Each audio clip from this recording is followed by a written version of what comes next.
দিনের সাথে মানুষের দিলের একটা সম্পর্ক, দিনের সাথে। দিন যদি উজ্জ্বল অবস্থায় থাকে, মানুষের মন মেজাজের মধ্যে উজ্জ্বলতা আসে। এটা কিন্তু একটা বাস্তবতা। আর চিন্তা চেতনার সাথে এক মিল। দিন যদি মাদা থাকে, নরম থাকে, মানুষের মন মেজাজের ভিতরে ওই নরমিয়াত কাজ, কাজের ভিতরে, কাজের গতিময়তার ক্ষেত্রে। আর যখন সূর্যের তেজদীপ্ততা, প্রখরতা পৃথিবীতে যেমন আলোকিত করে, মানুষের অন্তরের ভিতরেও এই কাজের এক গতিময়তা তৈরি করে। কিন্তু মোহতারাম হাজরিন, নবী আলাইহিস সালাতু ওয়াস সালাম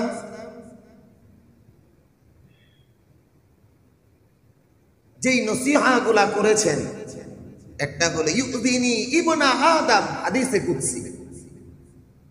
আল্লাহ তাআলা বলেন ইউযিনি ইবনা আদম, বনি আদম আমারে কষ্ট দেয়। আল্লাহরে বনি আদম কষ্ট দেয়।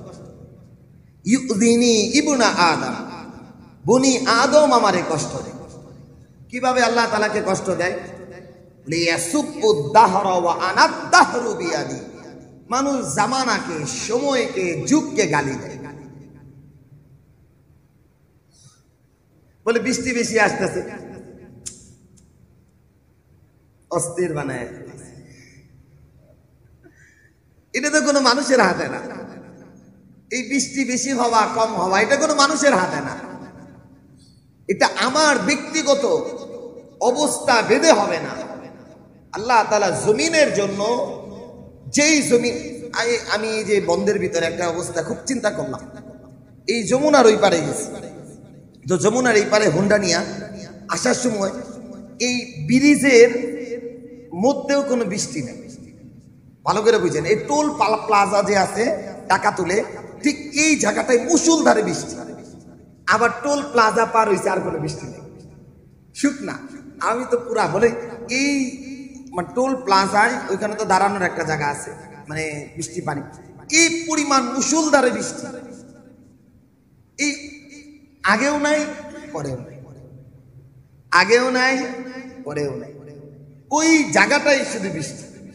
আমি খুব চিন্তা করলাম যে আল্লাহ তাআলা এই জায়গাটার জন্য এই মুহূর্তে বৃষ্টির প্রয়োজন। আল্লাহ তাআলা কুদরতি ভাবে ওই জায়গাটার জন্য বৃষ্টির ইন্তজাম করছে। সুবহানাল্লাহ। দেখবেন এক এলাকায় আপনি, এমন তো অনেক হয় যে আপনি পুকুরের ওই পারে দেখবেন কোনো বৃষ্টি নাই, এই পারে মুষলধারে বৃষ্টি। ক্ষেতের এই পার আর ওই পার, ও পারে মুষলধারে বৃষ্টি হইতেছে, এ পারে কোনো বৃষ্টি। আল্লাহ তাআলা যেই পরিমাণ ফসলের জন্য চাবেন ওই পরিমাণ হবে। এটা আমার সাথে কোনো সম্পর্ক নেই।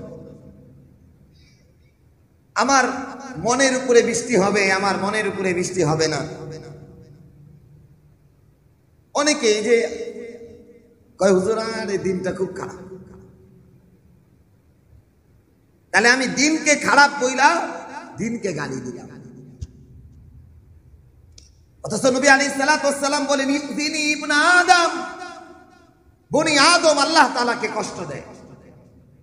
কিভাবে? ইয়াসুব্বুদ দাহরা, গালি দেয় যুগকে, সময়কে, কালকে। ও আনাদ দাহরু বিয়াদি, অথচ যুগ, কাল, সময় আমি তৈরি করছি। উকাল্লিবুল লাইলা ওয়ান নাহার, রাত দিনের পরিবর্তন আমি করি। একটু বেশি আসলে, আমাদের বৃষ্টিটা বেশি আসলে মনটা খারাপ হয়ে যায়। রৌদ্রটার প্রখরতা বেশি আসলেও মনটা খারাপ হয়ে যায়। আরে তীব্র গরম। এই জন্য মোহতারাম হাজিরিন, ওয়ারযা বিমা কাসামাল্লাহু লাক তাকুন আগনান নাস। যেটা আমার জন্য দরকার আমি জানি না, কোনটা আমার জন্য দরকার না এটাও আমি জানি না। জানেন আমার রব, যখন আমার রব আমার জন্য কোনটা দরকার, কোনটা প্রয়োজন, কোন সময় প্রয়োজন, কি পরিমাণ প্রয়োজন, এটা আমার রব ভালো জানেন। উনি তার গায়বী ভাবে আমার জন্য সেটাকে ইন্তজাম করে রেখেছেন। আমি যদি আমার মন মতো ওই জিনিসটা পাইতে চাই, নাও পাইতে পারি। পাইলেও এটা আমার জন্য বড় দুঃখের কারণ হইতে পারে। না, আমি যদি আমার রবের উপরে কল্যাণের জন্য ছাইরা দেই যে আল্লাহ এটা আমার জন্য যেন কল্যাণ হয়, তুমি আমারে দান করো, তো আল্লাহ তাআলা আমাকে কল্যাণটাই দান করে। এজন্য দোয়া শিখাইছেন, রব্বানা আতিনা ফিদ দুনিয়া হাসানা। রব্বে কারীম শিখাইছেন সূরা বাকারা, রব্বে কারীম আমাদেরকে এই দোয়া শিখাইছেন, রব্বানা আতিনা ফিদ দুনিয়া হাসানা ওয়া ফিল আখিরাতি হাসানা ওয়া কিনা আযাবান নার। ও আল্লাহ, আপনি আমাদের দুনিয়ার কল্যাণ দান করেন, কল্যাণ জিনিসটা দান করেন। কল্যাণ কোথায় আছে? কল্যাণটা কোথায় আছে? অমুক ছেলের কাছে বিবাহ দিলে আমার মেয়ের কল্যাণ হবে কিনা হবে না আমি জানি না। আমি তো টাকার পিছনে দৌড়াইতেছি, সময়ের পিছনে দৌড়াইতেছি, এটার ভিতরে আমার কল্যাণ হবে কিনা আমি জানি না। আমি ভালো একটা ছেলের পিছনে দৌড়াইতেছি, কল্যাণ হবে কি হবে না আমি জানি না। এজন্য আমার ওই ক্রেডিট মর্যাদার দরকার নাই, কে কেমন এটা দরকার নাই। আমার সমস্ত ফয়সালাগুলো তোমার উপরে ছাইরা দিলাম, তুমি আমাকে কল্যাণের রাস্তা দেখাও। আল্লাহ দোয়া শিখাইছে, কল্যাণ, এটা কল্যাণ। এই জন্য আল্লাহ তাআলা বলেন, এর আগের আয়াতে রব্বে কারীম বলেন, ওয়া মিনহুম মান ইয়াকুলু রব্বানা আতিনা ফিদ দুনিয়া ওয়া মা লাহু ফিল আখিরাতি মিন খালাক। যারা শুধু বলবে দুনিয়া চাই, দুনিয়া চাই। দেখেন মোহতারাম, ভালো করে একটা এই আয়াতে কারিমার একটু তরজমাটা একটু বুঝেন। আগের আয়াতে রব্বে কারীম বলেন, ওয়া মিনহুম মান ইয়াকুল রব্বানা আতিনা ফিদ দুনিয়া। যারা শুধু দুনিয়া চায়, কল্যাণ চায় না। কল্যাণের শব্দ রব্বে কারীম ব্যবহার করেন নাই, হাসানা ব্যবহার করেন নাই, শুধু বলছে রব্বানা আতিনা ফিদ দুনিয়া। আমি আল্লাহ দুনিয়া চাই। আল্লাহ বলেন ওই মানুষটারে আমি দুনিয়া দিমু, যে চাই, যে পরিমাণ চাইছে এর চেয়ে বেশি দিব। তবে হ্যাঁ, ওয়া মা লাহু ফিল আখিরাতি মিন খালাক। আখিরাতে ওই বান্দার কোনো অংশ থাকবে না, সব দিয়ে দিব। আখিরাতেরটাও দুনিয়ায় দিয়ে দিব। কিন্তু রব্বে কারীম সঙ্গে সঙ্গে ওই আয়াতে, পরের আয়াতে বলেন, যারা বলে রব্বানা আতিনা ফিদ দুনিয়া হাসানা, হাসানা শব্দ এখানে আসছে।